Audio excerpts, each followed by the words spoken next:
that. We better put some wise men in, hadn't we?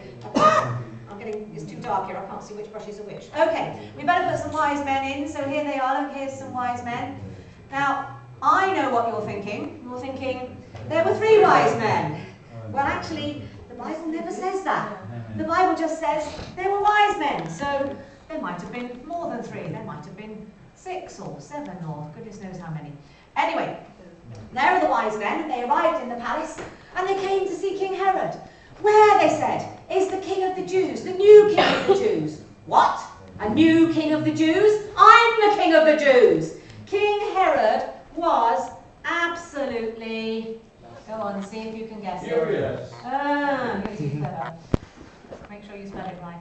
Was absolutely furious. And when King Herod got furious, the rest of Jerusalem got rather worried.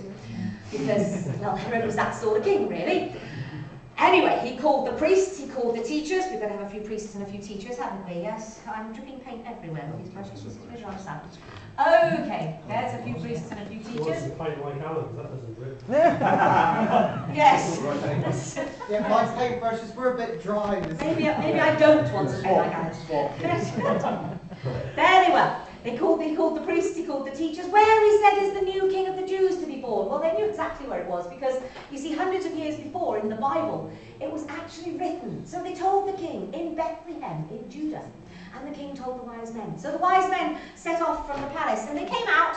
We better put them coming out, hadn't we? Here we are. Look. And as they came out, there, how many did we have there? We had 6, and we'll stick with 6 there, that's fine. Just make sure we have the same number every time. As they came out, there in the sky above them was the star. It was the same star that they had Follow.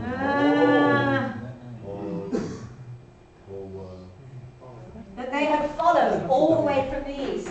And they carried on. Look, there's that star. Quick, it's the same one. Follow that star. I do like that line. So they followed that star right until they got to Bethlehem. And they came to the house. Now then, we need to do some more quick painting here. Okay, we better have, where are we? Okay, we'll have a chair, which we should have put in earlier. Never mind. There's Mary. Now, I don't know how long after Jesus was born that the wise men got there. It doesn't actually tell us, but I have a feeling that Jesus wasn't a little baby in arms anymore. So we'll paint him in as a little toddler. Now, those of you who are very sharp-eyed will notice that on the printout that I've given you, he's not painted as a toddler. That's because I've only just thought of painting him as a toddler. So there we are. There's Mary and Joseph and the child, and I paint the wise men in as well. And they had, okay, I bet you can't guess what this says.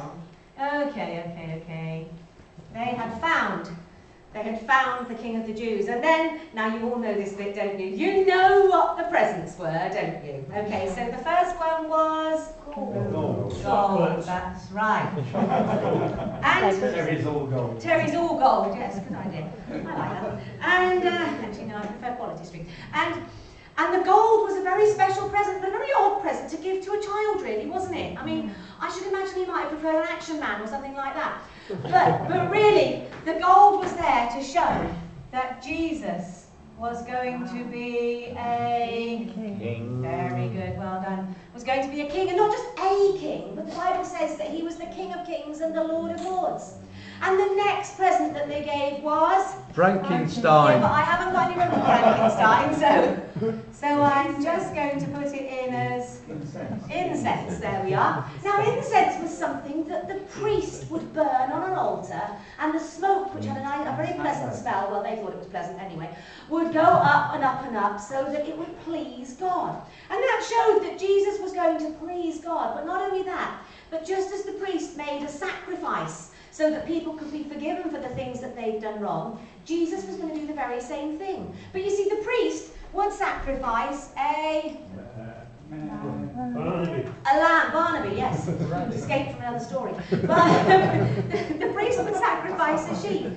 And Jesus wasn't going to sacrifice a sheep. He was going to be the sacrificial lamb. He was going to be the sacrifice. Now, what was the third gift? Good. Do you know, it's good to have that done up in partial lettering, otherwise I'd never spell it right. Now that was another really odd present to bring to a child, because actually myrrh was the sort of spice that you put round a dead body. Now, I don't know what Jesus, such as a child, would have thought. Who wants that? But normally you'd have put, we should have painted that in there. Normally you'd have put it round a body before you buried it, to sort of help make sure the smell didn't get out, I suppose. But actually it showed that Jesus was going to die, and that was how he was going to be the sacrifice. He was going to die on the cross, and you know the rest of the story.